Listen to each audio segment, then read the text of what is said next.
Father Juju MSC, sa atong mga opisyales sa atong Parish Pastoral Council, sa atong parokya, sa atong mga ermana o ermano karong adlaw sa unang adlaw sa atong novena, sa tanan nga mga mandated o recognized organization sa atong parokya, sa atong mga BEC gikan sa mga nagkadaiyang kapilya kasakop sa atong parokya, sa atong mga sponsors and donors sa atong unang novena, sa tanan ng mga devotees and pilgrims sa unang adlaw sa atong novena, pagpangandam sa kapistahan sa atong mahal nga patrona, ang inahan sa kanunayng panabang. Kanatong tanan, maayong hapon. Kamusta na kamo? Salamat sa Dios kay okay ra kita. Palakpakan nato ang atong Dios nga naghatag kanato og daghan kaayong maggrasya og panalangin. Nga bisan pa sa atong mga problema, mapagsulay o mga hagit sa atong kinabuhi, mamahimo kitang okay. Tungod kay ang Dios makanunayon gayod nga nagahatag kanato og mga panalangin og makanunayon nga nagapadayag sa iyang kaayo o gugma. Amen. Mapinangga ko makaigsuunan ani kita karon sa unang adlaw sa atong misa novena, pagpangandam sa kapistahan sa atong mahal nga patrona, ang atong inahan sa kanunayng panabang. Gihatagan kita og siyam kaadlaw aron iandam ta ang atong tagsa-tagsa kakaugalingon aron magmakahuluganon ang atong pagsaulog sa atong kapistahan. Tungod kay ang tagsa-tagsa kanato dunay pagmahal, dunay pagdebosyon sa atong mahal nga patrona, ang Birhen Maria, ang inahan sa kanunayng panabang. Sobra-sobra ng atong pagpangga, sobra-sobra ang atong pagmahal sa atong mahal nga inahan sa kanunayng panabang. Usahay ang uban nga mga sekta, ang uban nga mga relihiyon, muingon kanato nga unsa maning makatoliko nga ila naman ginasimba labaw sa Dios ang mahal nga Birhen. Tinuod ba ang ginasimba nato ang mahal nga Birhen? Tinuod nga atong ginasimba ang mahal nga Birhen? Kinsa kadtong nagaingon nga ginasimba nato ang mahal nga Birhen? Taas og kamot, nasimba nato ang mahal nga Birhen. Kinsa kadtong nagaingon nga ang mahal nga Birhen wala nato ginasimba? Taas og kamot. O ang uban, paling-paling. Mapinangga ko makaigsuunan gamay nga katikismo. So ang mahal nga Birhen Maria wala nato ginasimba kay ang pagsimba para lamang sa Dios. Og ang mahal nga Birhen dili Dios. Inahan siya sa Dios, apan dili siya Dios. Gani dili siya angay nga simbahon. Kay nahisulat sa napulo kasugo, wala kay laing simbahon kundili ang imong Ginoo. Ug ang mahal nga Birhen dili siya Ginoo, dili siya Dios, gani dili siya angay nga simbahon.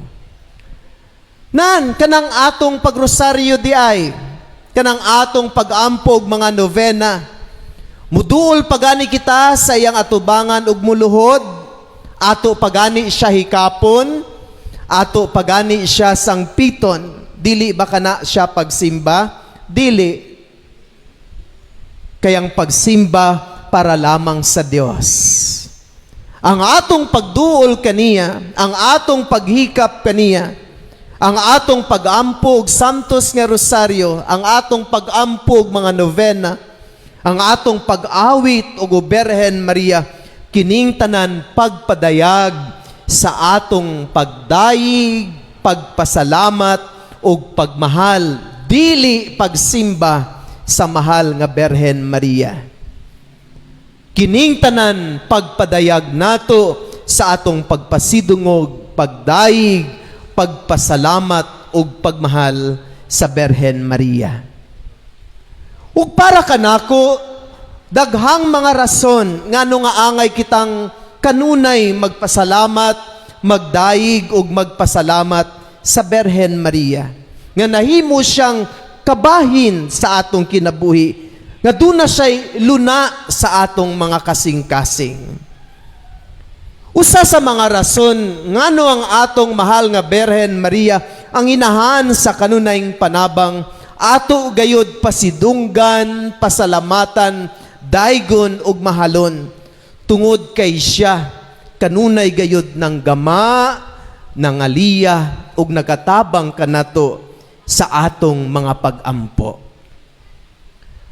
Diba, atong makasinatian sa mahigayon nga duna kitay mga problema, muduol jud ta sa atong inahan. Hilak jud ta sa iyang atubangan. Hagulhol gayud kita, ato kaniya ginapadayag ang atong mga problema, patuluan gayud nato sa atong mga luha, ang atong pagduol kaniya. Nangayo kita og tabang, nangayo kita og nangaliya. Og iya ba kamong gitabangan? Iya ba kamong gitabangan? Iya ba kamong gibuligan? Nan, kung may usa ka tawo nga nagtabang, may isa ka tawo nga nagbulig kanato, usay atong isulti kaniya? Salamat. Ang mahal nga Berhen Maria, ang inahan sa kanunayng panabang, daghang higayon nga iya gayud kitang gitabangan, iya gayud kita gibuligan, ug tungod niini angay lamang nga dili kita makalimot sa pagpasalamat ug pagdaig kaniya. Kay sa atong matag-adlaw nga pagpanginabuhi sa mahigayon nga kita nagsangpit ug nangayo kaniya og tabang, iya gayud kita gibuligan, iya gayud kita gitabangan. Amen. Mapinangga ko makaigsuunan, angay pud kitang magpasalamat sa Berhen Maria, tungod kay siya dunay importanteng papel sa atong kaluwasan. Kinsa day ang nagluwas kanato? Kinsa ang nagluwas kanato? Si Jesus ang atong Ginoo. Kinsa ang nagpakatao kang Jesus? Si Mama Mary, ang Berhen Maria. Buti pa sabot, pinaagi kang Maria na tawo si Jesus. Pinaagi sa mga pag-antos, pagpakasakit o kamatayon ni Jesus sa krus, naluwas kita. Gani makaingon kita, kung wala si Maria, wala si Jesus. Kung wala si Jesus, wala kita'y kaluwasan. O sa laing pinulungan, tungod kay Maria, na tawo si Jesus, o pinaagi sa mapag-antos, pagpakasakit, o pagkabanhaw ni Jesus sa krus, na angkon nato ang kaluwasan. O tungod niini, angay lamang kita nga magpasalamat o magdaig kay Maria, tungod kay iyang gipakatawo ang atong manunubos, si Jesus, ang atong manluluwas. Amen? Ang ikatulong nga rason ngano nga angay kitang magpasalamat ug magdaig apan wala ginasimba si Maria, tungod sa atong espesyal nga relasyon kaniya. O kining espesyal nga relasyon nato kang Maria, gihatag mismo sa iyang pinalanggang anak nga si Jesus, samtang siya nagabitay sa krus. Samtang si Jesus nagabitay sa krus, nakita niya ang iyang inahan ug ang iyang pinalanggang tinunan. Ug siya miingon, babayi, ania ang imong anak. Ug miingon siya sa iyang tinunan nga nagrepresentar kanato, ania ang imong inahan.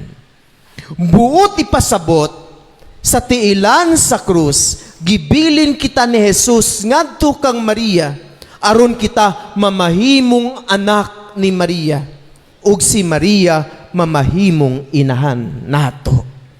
Buti pasabot si Maria atong inahan ug kita mga anak ni Maria. Gani consciously or unconsciously si Maria gitawag natong Mama Mary. Gitawag natong inahan sa kanunayng panabang. Inahan sa Dios nung kaluoy. Buti pasabot si Mama Mary atong mama, atong nanay, atong inahan o kita mga anak ni Maria. Kung kita mga anak ni Maria, syempre panggaon nato ang atong nanay. Syempre mahalon nato ang atong nanay. Syempre atong nanay kanunay nato pasidunggan. Atong nanay kanunay natong pasalamatan. Tungod sa daghang mga maayong butang nga iyang gibuhat kanato isip atong inahan diha sa atong matag adlaw nga pagpanginabuhi. Mapinangga ko makaigsunan, mao kini para kanako ang tulo ka rason. Ngano kanunay gayud kita nga magpasalamat, magdayig, magpasidungog og labaw sa tanan, ato gayud mahalon si Maria, ang inahan sa kanunayng panabang. Tungod kay siya kanunay ng gama ug nangaliya sa ato mapag-ampo. Tungod kay siya pinaagi kaniya na tawang atong manunubos ug tungod kay siya atong inahan. Mapinangga ko makaigsunan kita mga anak ni Maria. Ug ang atong pagdibusyon aron nga magmakahuluganon mao ang atong pagpaningkamot nga kita mahisama kaniya. Nga makaingon kita nga liwat ako ni Maria. Ug mamahimo kita ramang nga kaliwat ni Maria, mga anak ni Maria. Kung kita maningkamot nga mahisama kaniya, pinaagi sa ato mapagpaningkamot nga ang iyang mga hiyas, ang iyang mga maayong binuhatan, ang iyang mga maanindot nga kinaiya, aton ta mahuptan, mapuy-an, ug maipadayag sa konkreto nga pamaagi sa matag adlaw natong pagpanginabuhi. Sa atong mahal nga patrona, may maanindot siyang hiyas nga ginatudlo kanato. Pag muingon kita, inahan sa kanunayng panabang, unsang hiyas ang ginatudlo kanato? Unsay hiyas ang iya ginatudlo kanato? Inahan sa kanunayng panabang, unsay hiyas ang ginatudlo kanato? Nga kita magmatinabangon sa atong mga kaigsuunan, ilabi na gayod sa makabos ug mga nagkinahanglan. Nan kita nga nagadibusyon sa atong mahal nga patrona, ang inahan sa kanunayng panabang, pangutan-unta ang atong kaugalingon. Ako nga nagadibusyon sa inahan sa kanunayng panabang, ako ba matinabangon? Matinabangon ba ako sa akong mga silingan? Ilabi na gayod sa akong makaigsuunang makabos og mga nagkinahanglan. Ilabi na gayod karong panahon nga daghan kaayong mga naglisod diha sa atong katilingban. Ug ang atong mahal nga patrona nagtudlo kanato nga sa atong matag adlaw nga pagpanginabuhi magmatinabangon kita sama niya. Ilabi na gayod sa makabos og mga nagkinahanglan. Ug ang atong mahal nga inahan, nagtudlo pud kanato nga sa atong matag adlaw nga pagpanginabuhi, ato huptan ang mga maayong binuhatan. Ato puy-an ug papaharion sa atong kinabuhi ang pagbuhat og mga maayo, ug ato likayan ang tanan nga mga dautan. Matud pa sa atong ebanghelyo, ang tanan nga makaangin kanato sa atong pagpakasala, putlon nato kini. Aron nga makasulod kita sa gingharian. Ang tanan nga makaangin kanato sa pagpakasala, ato talikdan, ato biyaan, ato putlon. Aron kita makaabot sa gisaad sa Dios nga iyang gingharian. Mapinangga ako makaigsunan kung ang imong best friend nakaangin kanimo sa pagpakasala, it's better to leave that friend kaysa ikaw pod madani sa iyang pagpakasala. Kung ang imong suod nga higala na nahimong instrumento nga ikaw makahimo og dautan, it's better to live kanang suod nga higala aron makalikay sa pagbuhat og mga dili maayo. Buti pasabot ang tanan nga mamahimong hinungdan sa pagpakasala matud pa sa atong ebanghelyo, ato biyaan, ato talikdan ug ato putlon. Tungod kay ang tanan nga mga dautan wala joy maikahatag kanato nga kaayuhan, kundi dauton ra jud ang atong kinabuhi, ang atong kaugmaon, ang atong relasyon sa atong isig katawo ug labaw sa tanan ang relasyon sa atong mahigugmaon nga Ginoo. Mapinangga ko makaigsunan, hinaot paunta nga sa atong unang adlaw sa atong misa novena, pagpangandam sa kapestahan sa atong mahal nga patrona ang inahan sa kanayng panabang. Padayon kitang magpasalamat, magdayig, magpasidungog ug labaw sa tanan mahalon ang Birhen Maria. Tungod kay siya kanunay ng gama ug nangaliya sa atong mapag-ampo. Tungod sa iyang importante nga papel sa atong kaluwasan ug tungod kay siya atong inahan ug kita iyang mga anak. Ato paningkamutan nga ang tanan nga mga dautan ug makaangin kanato sa pagpakasala, ato putlon, ato biyaan ug ato talikdan. Ug ato paningkamutan nga kita may sama sa mahal nga Birhen Maria, pinaagi sa paghupot sa iyang mga maayong kinaiya, mga maayong binuhatan ug mga hiyas, aron magmakahuluganon ang atong pagdibusyon kaniya, aron magmakahuluganon ang atong pag-awit ug o Birhen Maria ug pagsinggit, Viva Birhen Maria. Amen.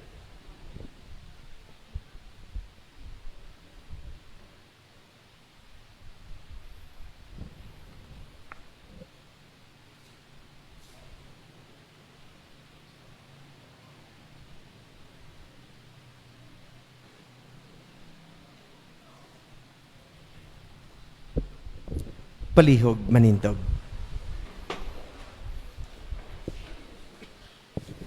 Mga igsuon, si Kristo miauhag kanato sa paghigugmaay sa usag-usa.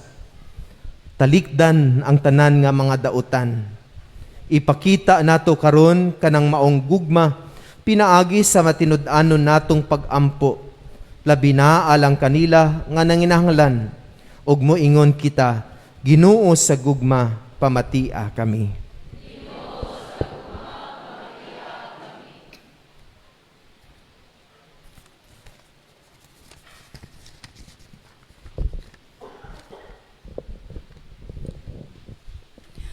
Alang sa Santos nga simbahang Katoliko nga pinaagi sa pagpuyo subay sa sugo sa paghigugma, atong madala ang Dios ngadto sa tanang katawhan.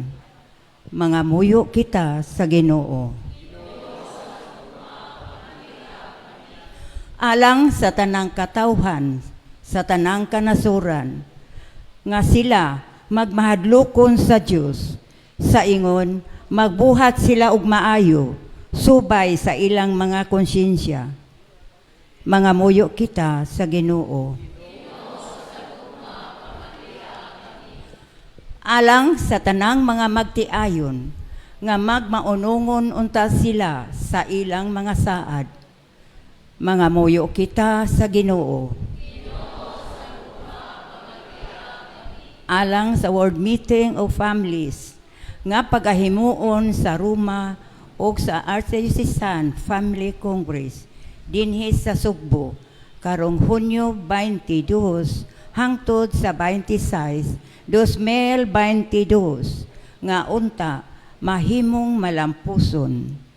Mga muyo kita sa Ginoo.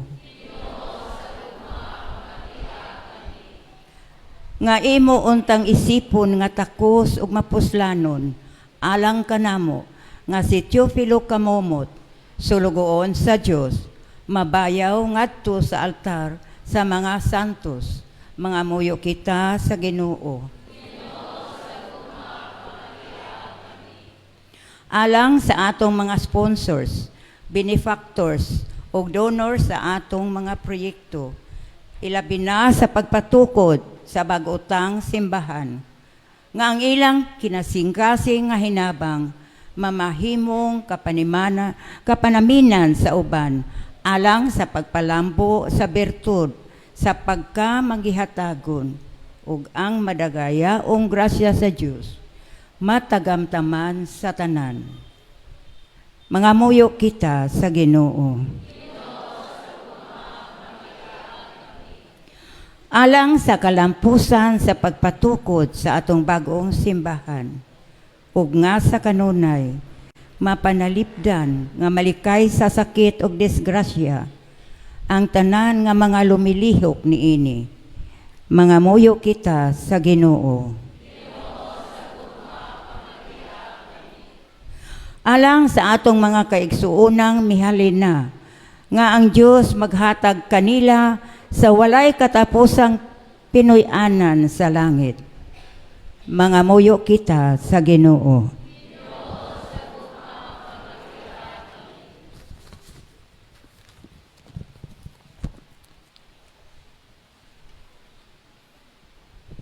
Og sa hilom diya sa inyong tagsa-tagsa ka mga kasing-kasing, ipadangat ninyo ngadto sa Dios sa inyong mga personal nga mga intensyon, mga pag-ampo, mga panginahanglan. Ilabi na gayod ang mga panginahanglan sa inyong tagsa-tagsa ka panimalay ug sa inyong mga panginabuhian. Maginikanan, iampo ninyo ang inyong mga anak, iampo ninyo ang inyong maginikanan.